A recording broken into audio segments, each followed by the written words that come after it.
এত মজার পেঁপে ভর্তা আমি আগে কখনোই খাইনি। মাত্র একবার বানিয়ে খেলে এর স্বাদ অনেকক্ষণ মুখে লেগে থাকবে। সাধারণ কয়েকটি উপকরণ দিয়েই তৈরি করছি দারুণ মজার এই পেঁপে ভর্তা। আর ভিডিওর একেবারে শেষে ভর্তার ফ্লেভার বাড়ানোর জন্য একটি বিশেষ উপকরণ যোগ করেছি, যা পুরো ভর্তার স্বাদকে 10 গুণ বাড়িয়ে দিবে। শেষ পর্যন্ত না দেখলে কিন্তু সেই সিক্রেট ফ্লেভারের টিপসটি মিস করবেন। লাইক দিয়ে ভিডিওটি শেষ পর্যন্ত দেখুন। আশা করি আজকের সাধারণ পেঁপে দিয়ে অসাধারণ ভর্তা রেসিপিটি আপনাদের কাছে অনেক অনেক ভালো লাগবে। হ্যালো এভরিওয়ান, আসসালামু আলাইকুম, welcome back to my channel. আপনারা সবাই কেমন আছেন? আশা করি যে যেখানে আছেন সবাই অনেক অনেক ভালো আছেন এবং সুস্থ আছেন। কাছে অথবা দূরে, দেশ অথবা দেশের বাহিরে যে যেখান থেকে ভিডিওটি দেখছেন সবাইকে অসংখ্য ধন্যবাদ। সবার জন্য অনেক অনেক দোয়া এবং শুভকামনা রইল। বন্ধুরা, আমার চ্যানেলে নতুন হলে চ্যানেলটি সাবস্ক্রাইব করে বেল অন করে রাখতে পারেন নিত্য নতুন সাধারণ জিনিস দিয়ে অসাধারণ রেসিপি এবং ভর্তা এবং টিপস পাওয়ার জন্য। সবাইকে অনেক অনেক ধন্যবাদ।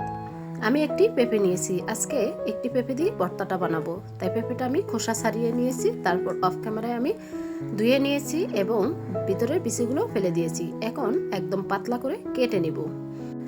ভর্তা পছন্দ করে না এরকম মানুষ খুঁজে খুব কমই পাওয়া যাবে। ভর্তা তো আমাদের ভীষণ পছন্দ, কিন্তু অনেকে ভর্তা করার ঝামেলার ভয়ে খেতে পারি না। একদম ঝটপট আজকে আপনাদের সাথে শেয়ার করছি মজাদার পেঁপে ভর্তা, যা মাছ মাংসের স্বাদকে হার মানাবে। একদম 100% কথা দিলাম।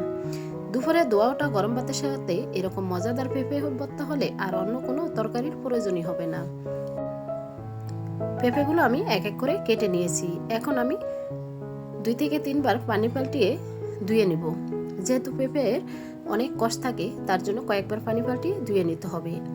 3 থেকে 4 বার আমি পানি পাল্টিয়ে ধুয়ে নিয়েছি।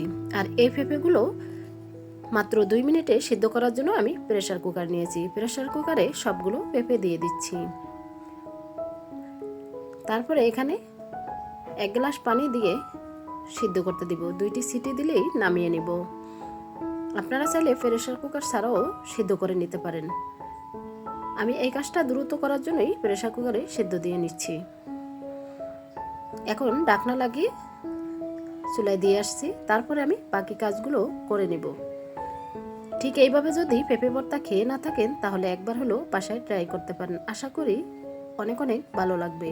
আর এই রেসিপি যে খাবে সে কিন্তু আপনার কাছে রেসিপি জানতে চাইবে, কারণ এতটাই মজাদার। এখন আমি এখানে নিয়েছি বড় সাইজের 2টি পেঁয়াজ। পেঁয়াজটা একদম ছোট ছোট করে কেটে নিব। বন্ধুরা, ভিডিওর মাঝে এবং ভয়েসের মাঝে ভুল ত্রুটি হলে ক্ষমার দৃষ্টিতে দেখবেন। আর সবাই সবার জন্য দোয়া করবেন।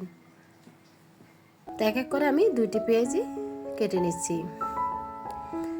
এই ভর্তাটা বানাতে বাড়তি কোনো উপকরণ প্রয়োজন নেই, মাত্র কয়েকটা উপকরণ দিয়েই হয়ে যাবে দারুণ স্বাদের ভর্তা। পেঁয়াজটা আমার কেটে নেওয়া হয়ে গেছে। এখন আমি এক পাশে রেখে দিচ্ছি। চলে আসলাম কিচেনে। প্যান বসিয়ে দিয়ে দিচ্ছি পরিমাণ মতো তেল। এখন আমি ভেজে নিব শুকনো মরিচ।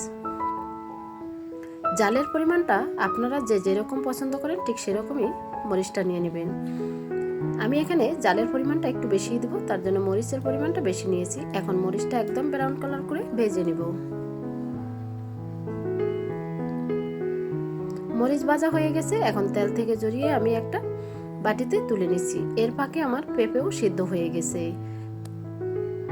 পেঁপেটা নামিয়ে আমি ঠান্ডা করে নিচ্ছি। এখন আমি একটা স্টিলের জায়গাতে সেঁকে নিব। আপনারা অনেকে বলতে পারেন পেঁপে প্রেসার কুকারে সিদ্ধ করার কি আছে, কিন্তু আমি মাত্র 2 মিনিটে সিদ্ধ করার জন্য তাই প্রেসার কুকারে সিদ্ধ করে নিয়েছি। আপনারা চাইলে প্রেসার কুকার ছাড়াও সিদ্ধ করে নিতে পারেন। তাই সিদ্ধ হয়ে গেছে। 5 থেকে 6 মিনিট রেখে দিব বাড়তি পানিটা ঝরে যাওয়ার জন্য। আর দেখতে পাচ্ছেন একদমই গলে গেছে। এটা বাটতে খুবই সুবিধা হবে তার জন্য। এখন এক পাশে রেখে নিয়ে নিছি বাটনা। বাটনাতে আমি দিয়ে দিছি ভেজে রাখা মরিচগুলো। এখন স্বাদ মতো লবণ দিয়ে মরিচগুলো একদম মিহি করে বেটে নিব।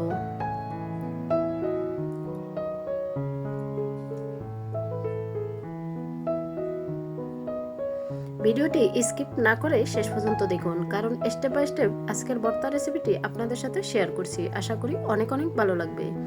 এখন এখানে দিয়ে দিচ্ছি 3 টেবিল চামচ নারিকেল। নারিকেলটা দিলে এই ভর্তার স্বাদ কিন্তু বহুগুণে বেড়ে যাবে। পেঁপে ভর্তা তো আমরা সবসময় মরিচ এবং পেঁয়াজ রসুন দিয়ে ভর্তা করে খেয়েছি, কিন্তু এইভাবে যদি খেয়ে না থাকেন একবার ট্রাই করতে পারেন। আশা করি অনেক অনেক ভালো লাগবে। ছোট বাচ্চারাও কিন্তু খুব পছন্দ করবে। এই ভর্তার স্বাদ এতটাই মজার। এখন নারকেল এবং মরিচটা একদম মিহি করে বেটে নিব।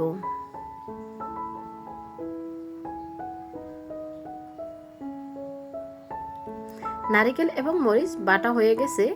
এখন আমি অ্যাড করে দিব এখানে হাফ টেবিল চামচ সরিষা।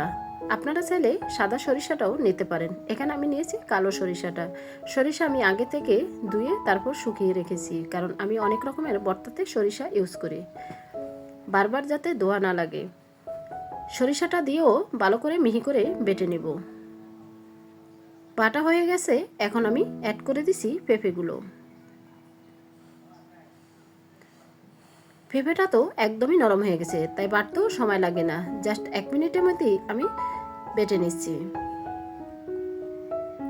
এই বাটাবাটির কাজগুলো আপনারা চাইলে শিলপাটাও করে নিতে পারেন, কিন্তু বাটনাতে করতে অনেকটাই সুবিধা আমার মনে হয়। তার জন্য আমি সবকিছুই বাটনাতে করে থাকি আর আপনাদের সাথেও শেয়ার করি।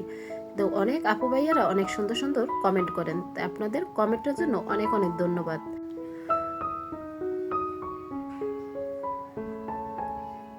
এখন আমি হাত দিয়ে ভালো করে সবগুলো উপকরণ অ্যাড করে নিব। তো সবগুলো উপকরণ আমার অ্যাড করা হয়ে গেছে। এখন চলে যাব আমি কিচেনে। ভর্তাটা কিভাবে বানিয়ে নিচ্ছি দেখলেই আপনি বুঝতে পারবেন। তা প্যান বসিয়ে দিয়ে দিচ্ছি আমি এখানে সরিষা তেল। আজকে ভর্তাটা সরিষা তেলে করব, আপনারা চাইলে সয়াবিন তেল দিয়েও করতে পারেন। এখন আমি অ্যাড করে দিচ্ছি কেটে রাখা পেঁয়াজগুলো। তেলটা পুরোপুরি গরম হলেই পেঁয়াজগুলো দিতে হবে, কারণ সরিষার তেলে একটা গন্ধ থাকে, তাই তেলটা কাঁচা থাকতে দেওয়া যাবে না। এখন পেঁয়াজটা মিডিয়াম করে ভেজে নেব, একদম ব্রাউন কালার করার কোনো প্রয়োজন নেই।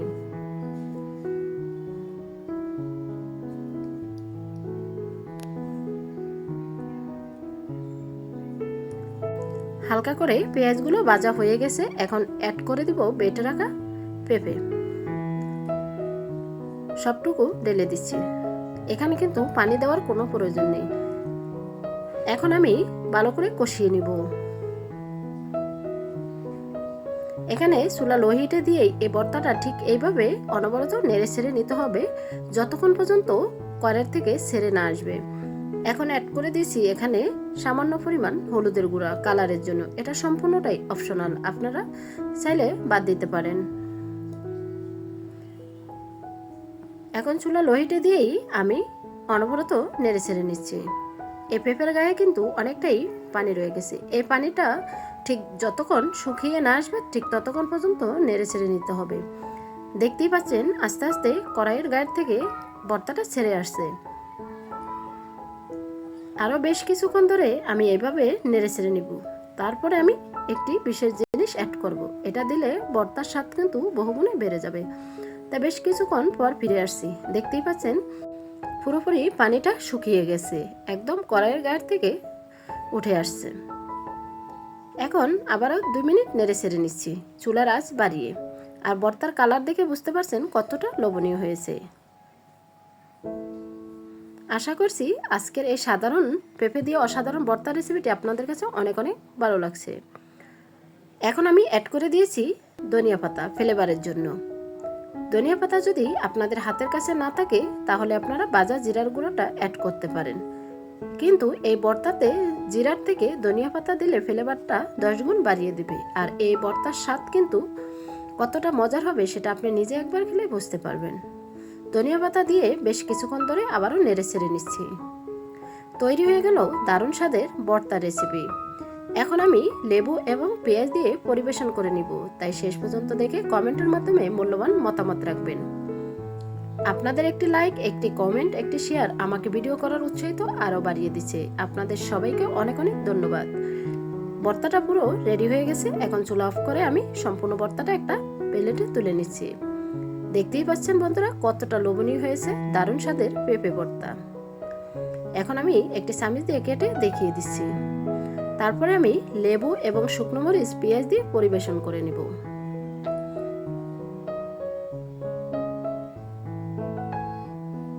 বুঝতেই পারছেন কতটা মজার হতে পারে এই সাধারণ পেঁপে ভর্তা। আজকের মতো এখানেই বিদায় নিচ্ছি, আবারও দেখা হবে আপনাদের সাথে নেক্সট কোনো রেসিপির সাথে।